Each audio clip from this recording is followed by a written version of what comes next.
Sa kaugnay na balitang yan, posibleng humantong sa criminal investigation ng mga panawagan sa Armed Forces of the Philippines o AFP para bawiin ang suporta kay Pangulong Ferdinand Bongbong Marcos Jr.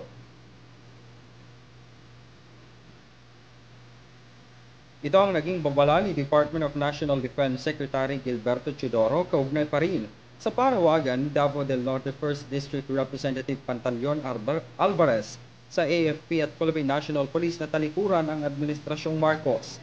Ayon kay Chodoro, ang mga ganitong panawagan ay posibleng humantong sa war and criminal investigation at binigyang diin na ang AFP ay nakatuon sa pagtataguyod ng konstitusyon sa ilalim ng pamumuno ng Commander-in-Chief na si Pangulong Marcos Jr. Sabi ng kalihim, ang anumang uri ng mga pagtatangkang ilihis ang sandatahang lakas ng Pilipinas mula sa kanilang sinumpaang tungkulin o pilitin silang suportahan ng isang partisan agenda ay walang saysay. Nauna ng kinundina ng mga mambabatas at tinawag na seditious ang panawagan na ito ni Alvarez. Bagay naman na itinanggi nito.